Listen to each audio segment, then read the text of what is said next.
My parents came to the U.S. as migrant farm workers, probably around the late 70s, early 80s.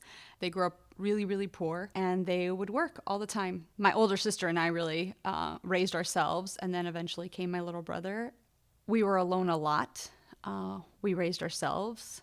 When my parents were away, it gave way to a lot of opportunity for us to be abused. I was sexually abused at a young age. We got into drugs and alcohol at a young age. My dad ended up making a lot of money really young, and so that came with a lot of temptations, and he got involved with drugs and alcohol at a young age, and so that created a lot of tension. There was a lot of problems in his relationship with my mom.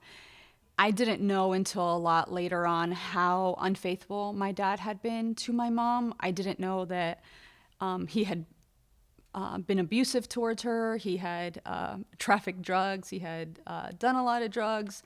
We weren't a really emotional family. We didn't talk a whole lot about feelings, and we didn't really talk a whole lot about love. And so I think I was 18 the very first time I heard my dad say, "I love you" to me. I knew at a young age that there was a type of affection I was looking for, and I think I would later look for that in really unhealthy ways.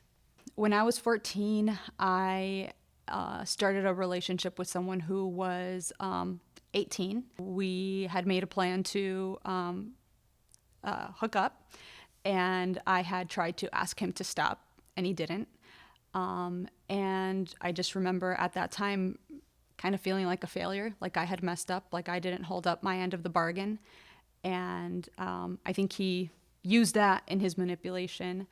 And so that spiraled more unhealthy relationships from then until most of my adolescence. I was incredibly broken most of my life since childhood. I always knew that I was broken in such a way that I didn't think I would ever be able to be put back together.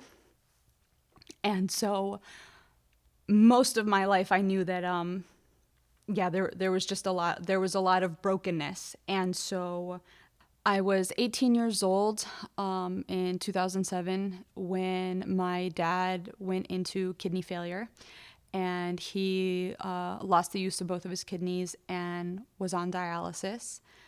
And he, 4 years later, would die from heart failure.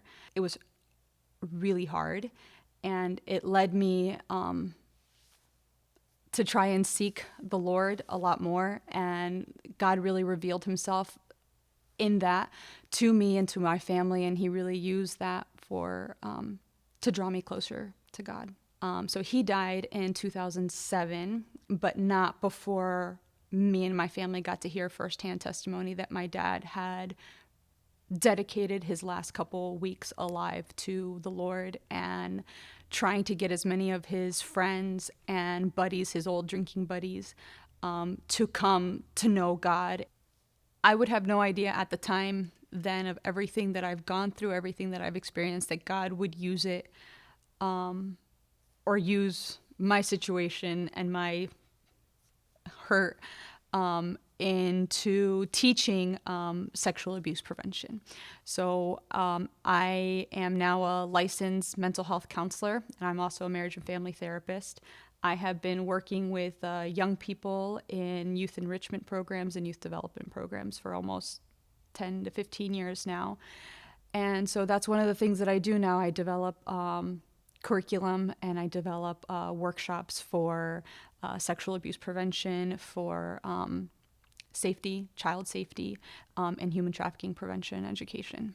Had it not been for my church family now, had it not been for my husband, and all of these people that God has brought into my life to really minister to my heart and to let me know and to let me know that I can be used and that God has a plan for my life.